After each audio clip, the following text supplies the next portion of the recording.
السلام عليكم ورحمة الله وبركاته. اللهم صل وسلم وبارك على سيدنا محمد وعلى آله وصحبه وسلم. هو ده موسم تسييح الزبدة الفلاحي عشان نطلع منها أحلى سمنة بلدي تعيش معاكي من السنة للسنة. في الفيديو ده هنتعرف مع بعض على نوع السمنة الزبدة الفلاحي الصح اللي تاخديها من غير ما تتغشي. كمان هتعرفي ازاي تسيحي السمنة صح علشان تطلع لونها فاتح وجميل وتعيش معاكي من السنة للسنة. أول حاجة كده علشان تعرفي إن هي زبدة فلاحي صح ما فيهاش أي غش، تحطيها كده بين صوابعك وتجربي. لو دهنت صوابعك كده وزيتتهم اعرفي على طول ان هي مظبوطه وما خرزتش كده تبقى تمام. الريحه بقى كمان تطمني كده ان ريحتها سمنه بلدي كده.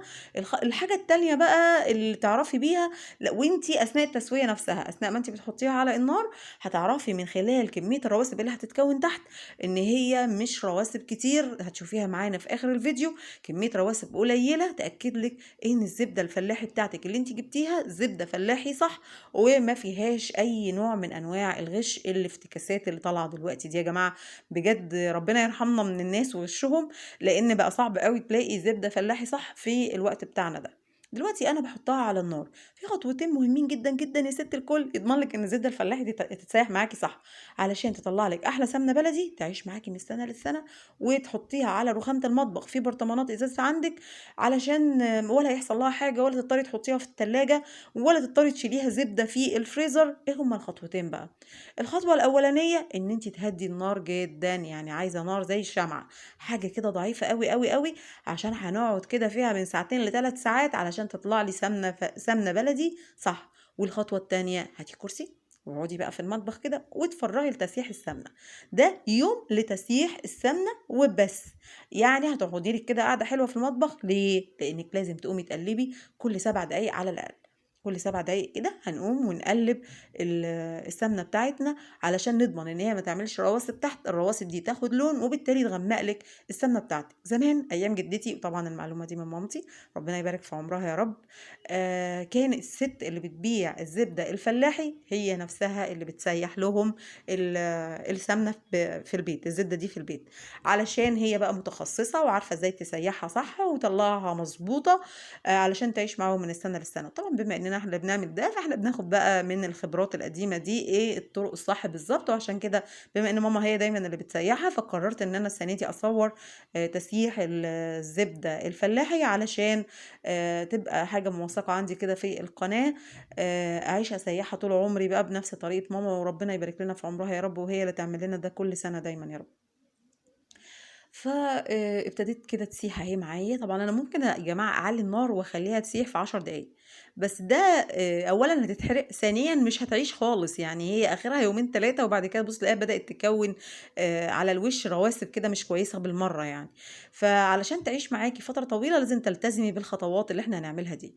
ما بدات تسيح كده والخض الابيض ده بدا يطلع كده على الوش، حط عليها معلقتين من الملح. وظيفتهم ايه بقى معلقتين الملح دول 2 كيلو من الزبدة الفلاحي، حطيت عليهم معلقتين كبار من الملح. الوظيفة الأولانية إن الملح ده يعتبر كمادة حافظة عشان يضمن لي إنها تعيش معايا لفترة طويلة. طب والوظيفة التانية المرتة.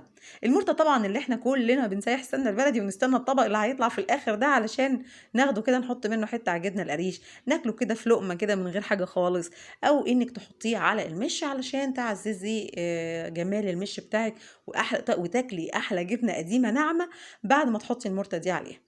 فطبعا الملح ده مهم جدا وما تنسيهوش.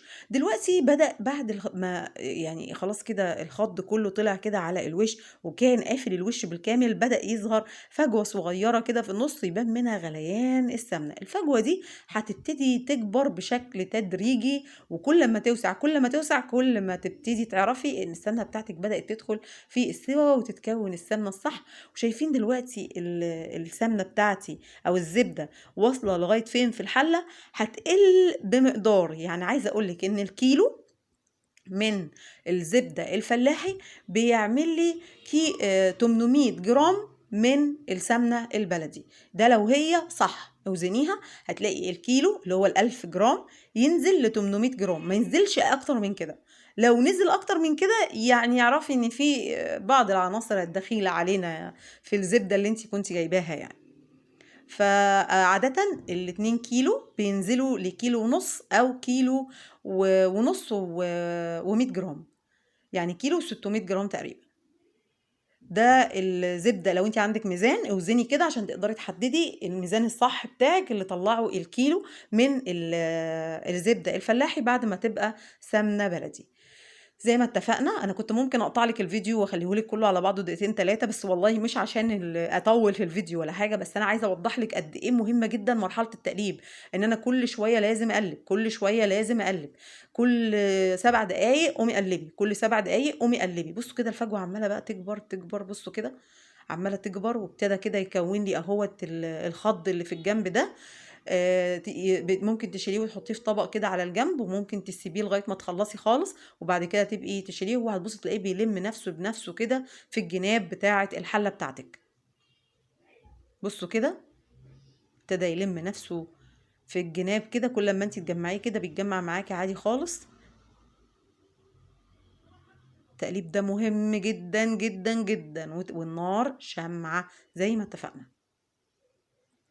بصوا كده